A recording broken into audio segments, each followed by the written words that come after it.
Bonjour à tous et bienvenue dans cette vidéo qui va parler de la technique de la méthode de respiration Wim Hof. Alors, première chose à savoir, cette technique doit se faire toujours dans un environnement safe, c'est-à-dire vous le faites assis ou allongé, vous n'êtes en train de rien faire d'autre, pas de conduire, pas de courir, pas de marcher, rien du tout.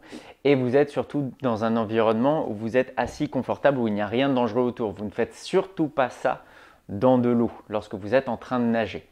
Ça, c'est le plus important pour commencer. Cette technique de respiration, elle a de multiples bénéfices, qu'ils soient physiques ou mentaux.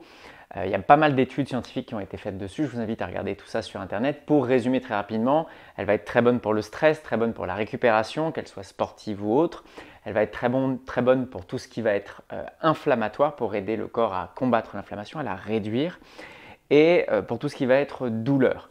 Mais également pour tout ce qui va être troubles du sommeil, troubles de l'énergie, troubles de la digestion et j'en passe. N'hésitez pas à regarder, vous avez toutes les descriptions, il y a des milliers de vidéos sur internet là-dessus, et notamment sur le site officiel Wim Hof. Alors, la technique en elle-même, de quoi on parle? Eh bien, elle est très simple. Une technique de respiration dont on va parler, un cycle de respiration va être composé de 3 éléments, c'est-à-dire une première phase d'hyperventilation, une phase d'apnée en poumon quasiment vide et une phase d'apnée en poumon plein. La phase d'hyperventilation, ça va être entre 30 et 60 respirations. Les inspirations soit par le nez, soit par la bouche. On inspire profondément ventre, poitrine, mais pas trop, il faut que ça reste confortable. Et on expire toujours par la bouche dans un soupir, un relâchement. C'est-à-dire on ne veut pas ni, c'est vraiment mâchoire relâchée, bouche ouverte, comme un soupir. Pour l'inspiration, je gonfle le ventre, poitrine et je relâche. Comme je vous l'ai dit, assis ou allongé, comme vous le souhaitez, ce qui est le plus confortable pour vous. Deuxième phase, après ces 30 à 60 respirations, très simplement, après la dernière expiration, on arrête de respirer.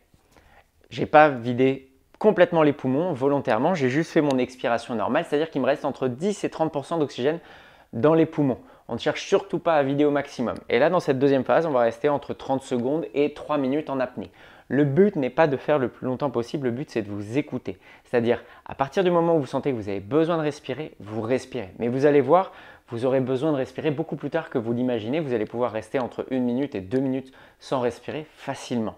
Parce qu'on joue justement sur le niveau d'oxygène et dioxyde de carbone avec l'hyperventilation d'avant et que donc vous allez pouvoir rester plus longtemps en apnée en étant confortable. Soit lorsqu'on vous l'indique si vous faites une respiration guidée, soit lorsque vous en ressentez le besoin. Après cette phase d'apnée poumon quasiment vide, vous allez avoir une phase d'apnée poumon plein de 15 secondes pour laisser le corps se recharger en oxygène. Donc, je récapitule, 30 à 60 respirations, puis une phase d'apnée poumon quasiment vide, il vous reste entre 10 et 30% d'oxygène dans les poumons. On ne cherche pas à forcer, soit quand on vous le dit, soit dès que vous sentez le besoin. Grande inspiration. Pour passer en phase 3, 15 secondes poumon plein pour laisser le corps se recharger en oxygène. Voilà, vous avez tout ce qu'il vous faut pour pratiquer la méthode Wim Hof en toute sécurité. Je vous invite à retrouver une de mes vidéos de respiration guidée et je vous dis à très vite, bonne respiration.